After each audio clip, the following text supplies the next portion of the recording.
Hai semuanya, terima kasih sudah klik video ini.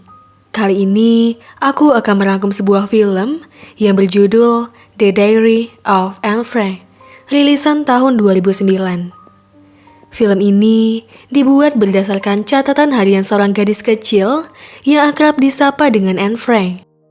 Ia adalah seorang gadis Yahudi yang tinggal bersembunyi bersama keluarganya selama Perang Dunia II di sebuah loteng. Karena pada saat itu, para kaum Yahudi diburu dan dibawa ke kamp konsentrasi atas perintah Adolf Hitler. Anne Frank lahir dengan nama lengkap Anneliese Mary Frank yang merupakan seorang Yahudi Jerman. Lahir di Frankfurt 12 Juni 1929. Ayahnya, Otto Frank, adalah seorang perwira militer Jerman dalam Perang Dunia I. Namun, semuanya berubah ketika Partai Nazi pimpinan Adolf Hitler memenangkan pemilu pada April 1933. Keluarga mereka segera pindah ke Belanda untuk menghindari Jerman. Tapi, kondisi nyaman itu tidak berlangsung lama tatkala Jerman juga berhasil menduduki Belanda pada 1940, di mana Nazi kembali memburu Yahudi di seluruh Belanda. Baiklah, langsung saja kita ke alur ceritanya.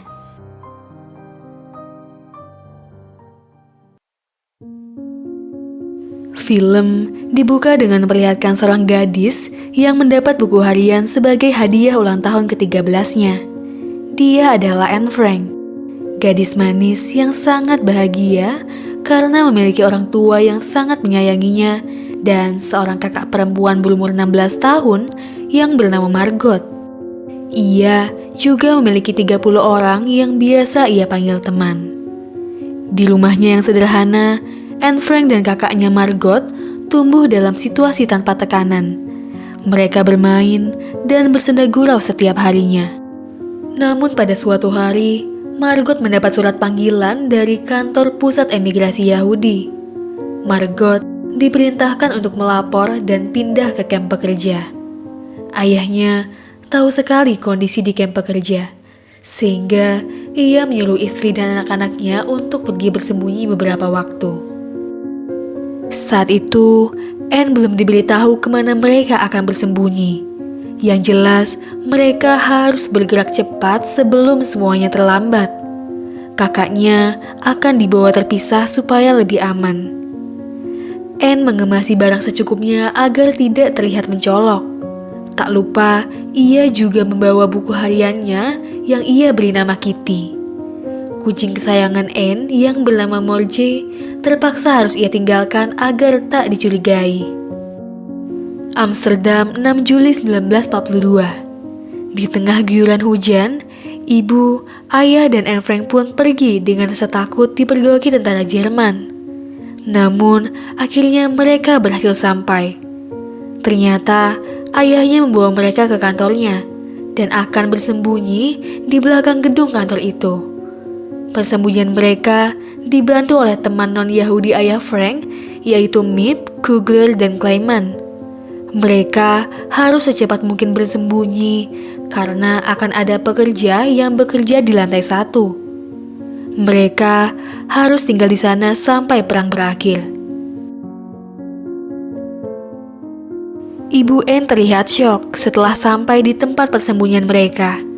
Ditambah lagi, mereka tak boleh bersuara sampai jam 12.30 menunggu pekerja beristirahat. Para pekerja tidak ada yang mengetahui keberadaan mereka. Hidup dalam persembunyian sangatlah tidak menyenangkan. Tidak boleh menengok jendela, tidak boleh berjalan dengan sepatu, berlarian, ataupun bersuara kencang. Dan juga tak boleh menyiram WC dengan alat penyiram. Bahkan untuk batuk pun sangat berbahaya. Mereka baru boleh bersantai saat para pekerja beristirahat dan setelah jam 5.30 saat mereka semua pulang. Ayah Anne sebisa mungkin membuat kondisi di sana seperti di rumah. Ia memberikan beberapa buku untuk Anne. Bahkan foto bintang film kesukaannya supaya Anne merasa nyaman di sana. Sementara Margot terlihat bersedih.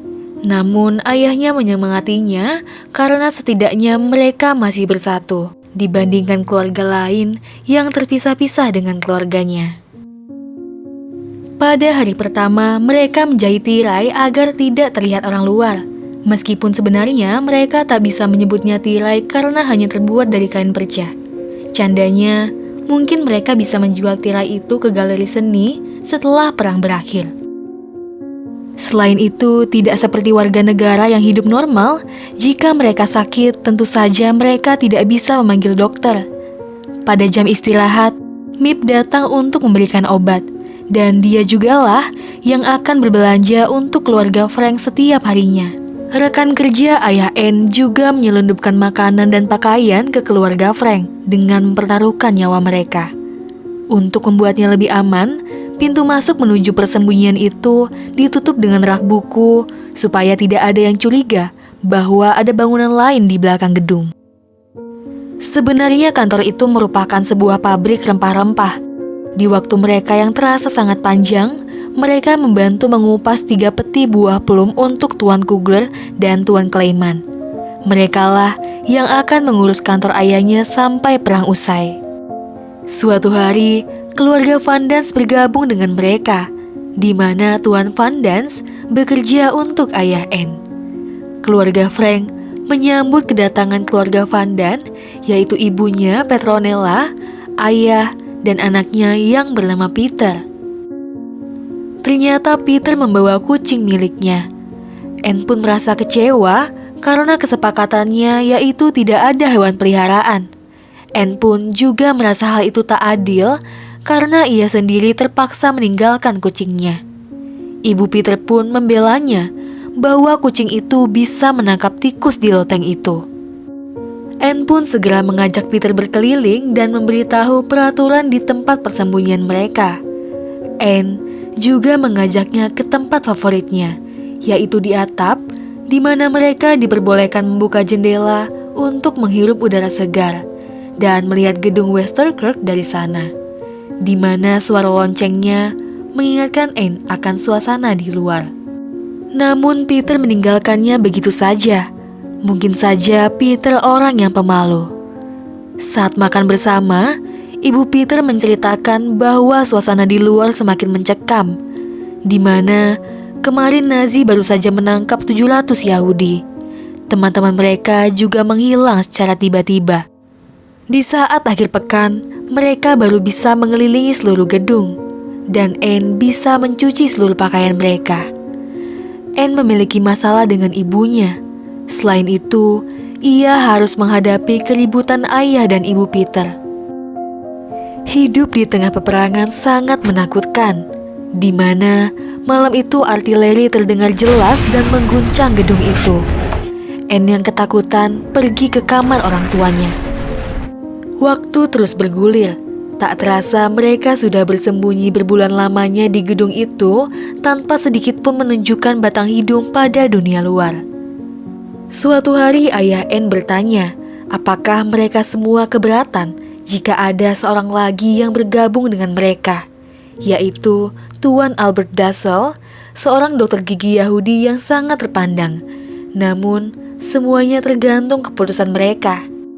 Ibu Peter sedikit keberatan, karena sepupunya saja tidak diperbolehkan bergabung.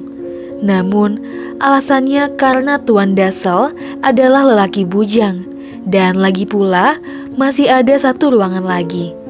Dan akhirnya mereka semua setuju. Tuan Dassel pun tiba, dan terkejut melihat orang sebanyak itu bersembunyi di loteng.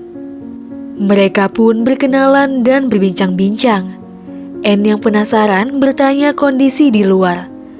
Tuan Dassel bilang bahwa 6.000 Yahudi dikabarkan hilang, dan tentara mulai mengambil mereka dan mengumpulkan mereka di RSJ. Ada yang bilang di tempat terisolasi. Setelah itu, mereka pun berdiam diri dan mengerjakan apa yang mereka bisa sampai waktunya makan siang. Tuan Dassel tidur dalam satu ruangan bersama Anne karena keterbatasan tempat. Ia berusaha akrab dengan Anne. Ternyata Tuan Dassel punya tunangan bernama Lotte, dan tunangannya tak tahu ia di mana saat ini. Begitu pula Anne yang sudah 4 bulan menghilang dan teman-temannya tak ada yang tahu keberadaannya. Tapi Anne berusaha tetap ceria dan menyemangati Tuan Dassel. Namun sebenarnya Anne terlihat canggung harus berbagi kamar dengannya. Ayah Anne menjalankan usahanya dari atas loteng dengan mendengarkan dari lantai ruangan mereka. Saat itu ada pertemuan penting. Betapa kagetnya, ternyata gedung itu dijual dan pemilik barunya akan datang esok hari. Jelas, hal itu membuat mereka semua ketakutan. Semua suara nafas seolah terhenti. 6 jantung berdebar mendengar langkah kaki di tangga dan suara rak buku yang bergeser. Ternyata itu adalah Tuan Clayman yang mengabarkan bahwa mereka tak akan mengambil alih gedung sampai musim semi karena suatu alasan yang dibuat. Dan mungkin saja saat itu perang sudah berakhir. Namun tak ada yang tahu pasti. Sementara Nona Mip mengabarkan bahwa penjual sayuran hilang ditangkap. Ibu Peter takut jika ia akan memberitahukan persembunyian mereka karena tahu Mip membeli sayur yang sangat banyak. Saat Nona Mip mau pulang, Anne memergoki Tuan Dassel yang menitipkan surat untuk kekasihnya. Ternyata Tuan Dassel sudah sering berkirim surat. Anne pun memberitahu ayahnya karena itu bisa membawa mereka dalam bahaya. Apalagi jika kekasihnya Lotte bilang pada orang lain. Tapi ayah Anne menenangkan bahwa tunangannya tak tahu ia di sini. Hari ke hari, Anne semakin kesal dengan Tuan Dassel. Tatkala ia memakai meja Anne sehingga ia tidak bisa memakainya dan harus membaca di ruang keluarga. Bahkan sampai malam pun, Tuan Dassel masih menggunakan mejanya dan tidak mau berbagi dengan Anne. Ia tidak mau mengalah karena menganggap Anne hanya anak kecil. Ibunya juga tak membelanya dan membuat Anne sangat kecewa. Anne kembali melaporkan pada ayahnya untuk memperingati Tuan Dassel, sehingga ayahnya memberi pengertian pada Tuan Dassel bahwa menulis sangat penting bagi Anne, karena itu adalah caranya merasakan dunia luar. Dan akhirnya Tuan Dassel pun setuju. Anne pun mengucapkan terima kasih pada ayahnya. Waktu bergulir hingga Juni 1943. 1 tahun telah berlalu, hari ulang tahun Anne ke-14 dirayakan bersama keluarga barunya di tempat persembunyian. Walaupun dengan hadiah seadanya, Anne merasa sangat senang apalagi ketika Nona Mip memberikan hadiah sepatu yang langsung ia pakai. Anne juga sudah mulai beranjak remaja. Ia merasakan banyak perubahan baik di dalam dan di luar tubuhnya. Namun, ia tak bisa menceritakannya pada siapapun, bahkan pada kakaknya. Ketika melihat Peter, ia merasakan sesuatu yang berbeda. Ketika berada di atap, bahkan Anne menggoda Peter. Suatu hari, Anne menemani Peter ke lantai 1 untuk mengambil kentang. Ternyata, Peter memiliki tugas untuk menggembok pintu setiap malam dan membukanya di pagi hari. Kedekatan keduanya membuat mereka sering pergi ke atap akhir-akhir ini. Sepertinya Anne memiliki perasaan pada Peter, begitu juga dengan Peter. Esoknya, mereka mendengar suara pecahan barang yang sangat kencang. Ternyata yang datang adalah Tuan Clayman, dan ia bilang pintu depan masih terkunci dari dalam pada pagi ini. Sehingga ia harus memecah kaca jendela untuk masuk.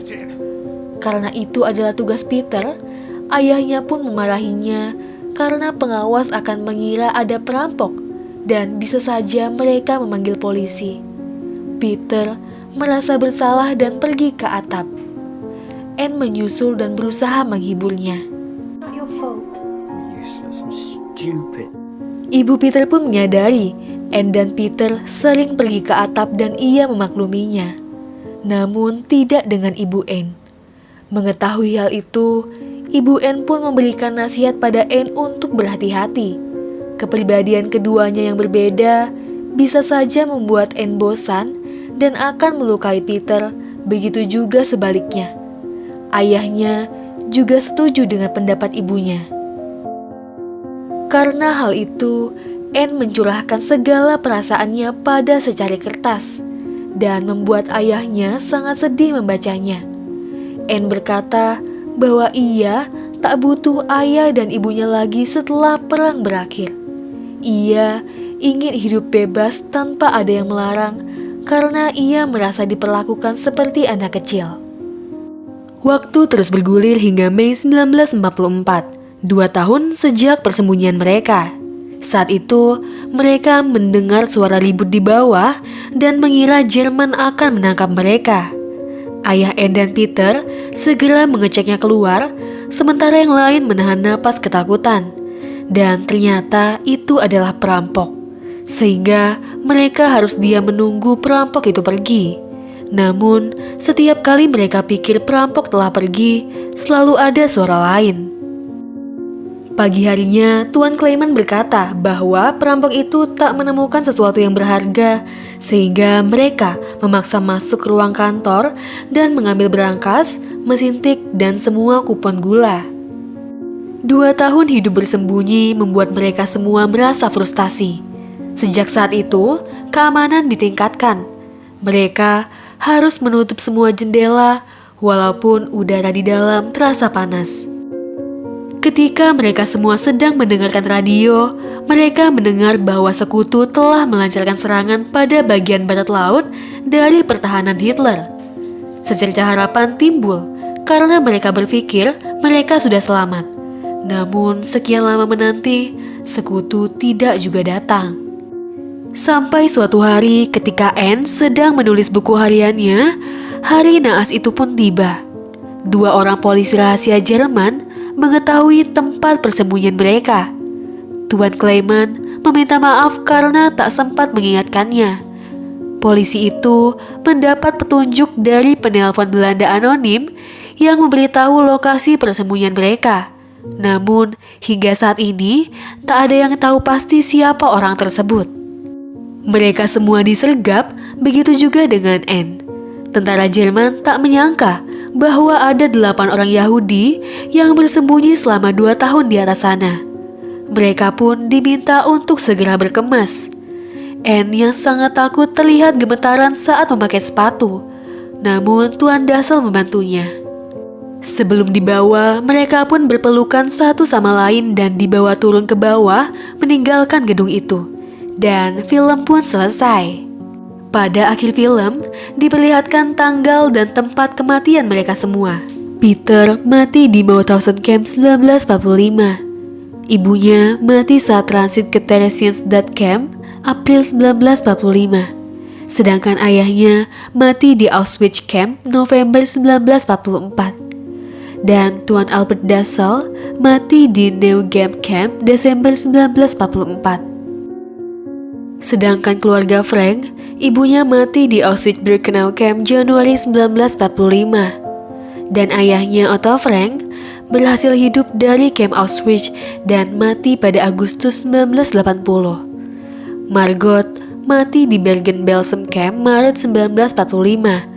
Dan Anne Frank mati di Bergen-Belsen Camp Maret 1945. Oke teman-teman, demikianlah alur film The Diary of Anne Frank.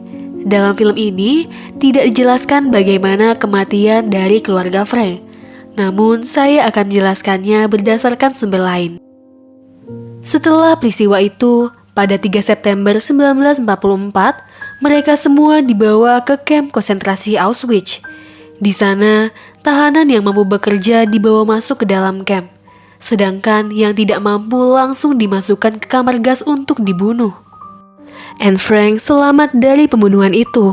Namun ia harus bekerja berat mengangkut batu dan menggali tanah. Disinilah penderitaan berat itu bermula. Kepalanya botak, bahkan seluruh tubuhnya terjangkit kudis, sehingga ia tak bisa bergerak dan terbaring di bangsal kamp itu. Ibu Anne selalu menahan lapar untuk memberikan jatah makannya kepada Anne dan kakaknya Margot yang juga terbaring sakit. Ibunya sengaja membuat lubang di dekat tempat Anne berbaring. Setiap hari, ibunya memberikan jatah makanannya untuk Anne dan juga Margot lewat lubang yang dibuatnya. Namun malang, ibu yang sangat mencintai anak-anaknya itu meninggal karena kelaparan.